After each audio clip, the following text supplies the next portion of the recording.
Next topic is the other backward classes or OBCs. So there were large groups of caste that were of low status and were also subjected to varying levels of discrimination like untouchables.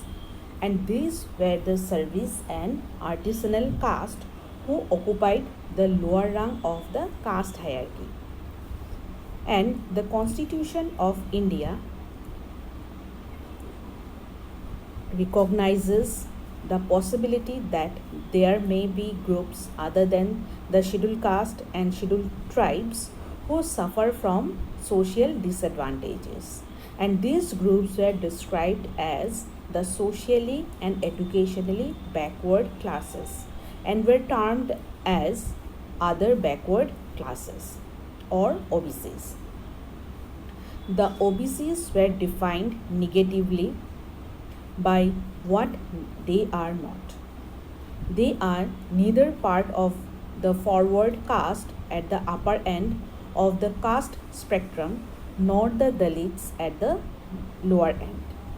There are members of other religion who belong to backward caste and share the same traditional and occupational identification and similar or worse socio-economic status. The OBCs are a much more diverse groups than the Dalits or Adivasis. So the first government of independent India under Jawaharlal Nehru appointed a commission to look into a measure for the welfare of the OBCs, which was headed by Kaka Kalelkar and submitted its report in 1953. And due to the political situation at that time, led the report being sidelined. Again, OBC issues raised, and when it turned to the central level in the late 1970s after the emergency, when the Janata Party came to power, the second backward classes commission headed by B.P. Mandal was appointed. But it was in 1990 when the central government decided to implement the 10-year-old Mandal Commission report that the OBC issue became a major one in the national politics. Okay, first commission appointed by Jawaharlal Nehru, headed by Kaka Kalelkar. Second commission appointed by BJP government, that is Janata Party, and that second commission was headed by B.P. Mandal and submitted its report in 1980s. And in 1990, the central government decided to implement. So there was a 10-year gap. Okay. So now question is, do you think it is justified to implement the old policies which were related to old problems faced by OBC? Obviously, no. After 10 years, they might have many more new problems, isn't it? But our system is like that.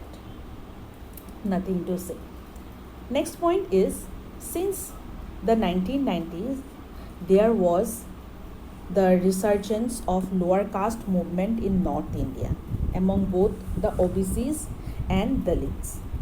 The politicization of the OBCs allows them to convert their large number, that is 41% of the national population, into political influence, because they know that 41% is a huge population who can bring change in politics, which was not possible at the national level before submitting Kaka Kalelkar's report, and it was mentioned in that report.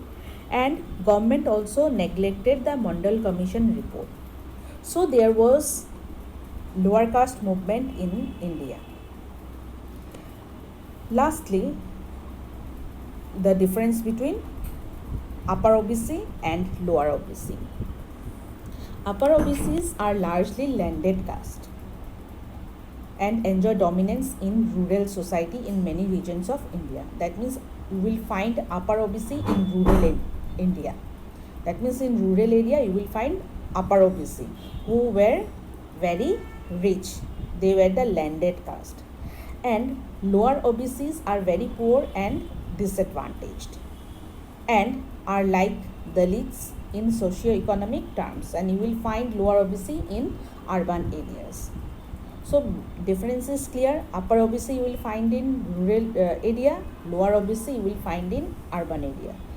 Upper OBC's condition is very good. They were the landed caste. They dominate rural society, whereas lower OBC they are very poor and disadvantaged like Dalits, and whom we will find in urban areas. So that's that much under this topic. Okay, thank you.